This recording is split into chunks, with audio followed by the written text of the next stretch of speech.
नमस्कार। आज हम कक्षा 9 के शब्दरूप श्रृंखला में पहली श्रृंखला के लिए आकारांत शब्दरूप के ऊपर हम चर्चा कर रहे हैं।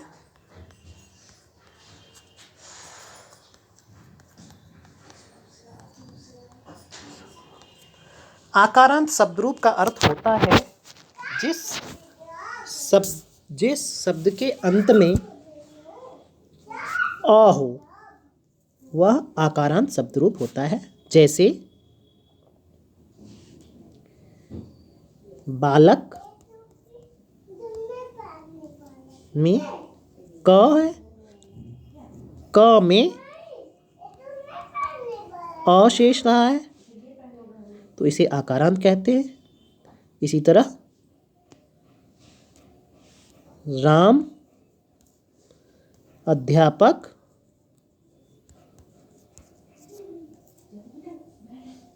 गज सबके अंत में आ आता है, इसलिए इन सभी शब्दों के शब्दरूप आकारांत पुल्लिंग की तरह ही चलेंगे। बच्चों, आज हम उसी आकारांत पुल्लिंग शब्दरूप की श्रृंखला में बालक शब्दरूप को देखेंगे। इसी तरह अन्य आकारांत पुल्लिंग शब्द बनेंगे, तो हम एक शब्दरूप जब याद कर लेंगे तो उसी तरह अन्य शब्दरूप भी लिख सकते हैं। इसको सबसे पहले हम वाचन करेंगे। प्रथमा विभक्ति में बालका, बालकौ, बालका, बालकम, बालकौ, बालकान, बालकेन, बालकाभ्याम, बालकै, बालकाय, बालकाभ्याम, बालकेभ्यः, बालकात्, बालकाभ्याम, बालकेभ्यः,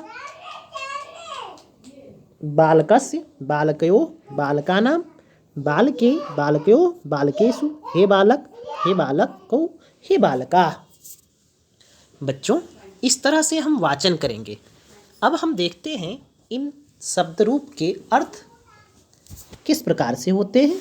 जैसे प्रथमा विभक्ति से कर्ता कारक होता है तो बालक का मतलब एक बालक, बालकों दो बालक, और बालका मतलब दो से ज़्यादा बालक। बालकम द्वितीय कर्मकारक को एक बालक को, बालकों दो बालक को, बालकान दो से ज़्यादा बालक को, सभी बालक को। बालकेन उसी तरह तृतीया में से बालक से, बालकाभ्याम दो बालकों से, और बालकय सभी बालकों से, बालकाय बालक के लिए, बालकाभ्याम दो बालक के लिए, बालकेभ्यः सभी बालक के लिए। बालकात् मतलब बालक से, बालकाभ्याम दो बालक से, और बालकेभ्यः सभी बालक से। षष्ठी में बालकस्य बालक के, बालकयोः दो बालक के, बालकानां सभी बालकों के, बालके बालक में, बालकयोः दो बालकों में, और बालकेषु सभी बालक में, और संबोधन में हे बालक, हे बालकौ, हे बालका। इस तरह से रूप चलते। अब हम याद करने का टेक्निक सभी शब्दरूप में एक जैसे होते हैं। जैसा कि हम देखते हैं द्विवचन में बालकौ बालकौ समान है। प्रथमा और द्वितीय विभक्ति में तृतीया चतुर्थी पंचमी के द्विवचन समान है। षष्ठी सप्तमी के द्विवचन समान है। बालकौ बालकाभ्याम बालकयोः, बस याद हो गए। और एक वचन हमें याद करना है।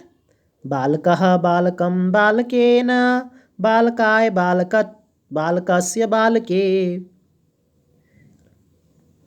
बालकः बालकं बालकेन, बालकाय बालकात् बालकस्य बालके, हे बालक। इस तरह से याद करेंगे इसको। उसी तरह बहुवचन याद करेंगे। बालकाः बालकान् बालकैः, बालकेभ्यः बालकेभ्यः, बालकानां बालकेषु, हे बालकाः। इस तरह से हम याद करेंगे। और इन शब्द रूपों के प्रयोग भी हम देखेंगे।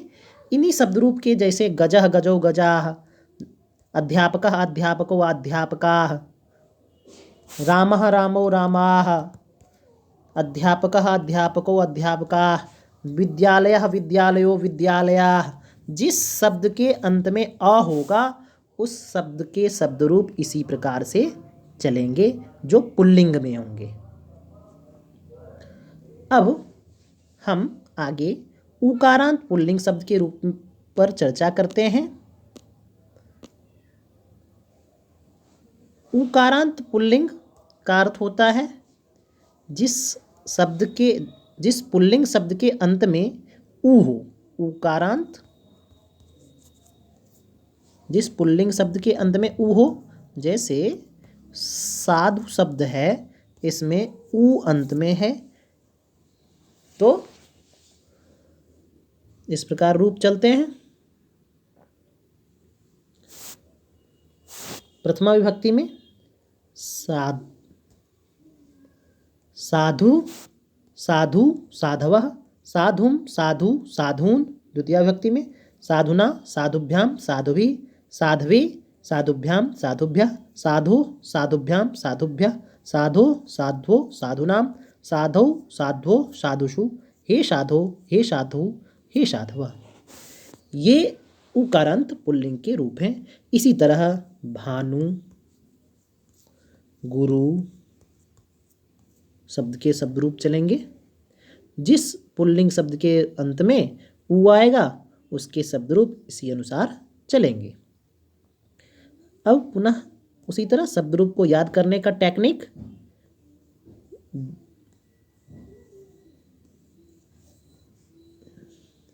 ये हम देख रहे हैं, द्विवचन को याद करने के लिए बहुत आसान है। 3 आप याद कर लीजिए, आपको याद हो जाएंगे। और प्रथमा में आपको याद कर साधु, साधुम, साधुना, साधवे, साधो, साधौ, साधौ। इस तरह से हम इसको याद करेंगे। बहुवचन भी साधवः, साधून्, साधुभिः, साधुभ्यः, साधुभ्यः, साधूनां, साधुषो, हे साधव। इस प्रकार हम याद करेंगे। तो बच्चों, आज हम आकारांत पुल्लिंग और उकारांत पुल्लिंग शब्द रूप के ऊपर चर्चा किया। नेक्स्ट वीडियो इकारांत पुल्लिंग, इकारांत स्त्रीलिंग, और फिर इस तरह आकारांत पुल्लिंग, आकारांत स्त्रीलिंग और अस्मत् शब्द, युष्मत् शब्द जो आपके शब्द रूप के सिलेबस में है उस पर चर्चा करेंगे। बच्चों, इस वीडियो को लाइक, सब्सक्राइब और कमेंट जरूर करें। आपकी परीक्षा के लिए ये बहुत ही महत्वपूर्ण है। धन्यवाद।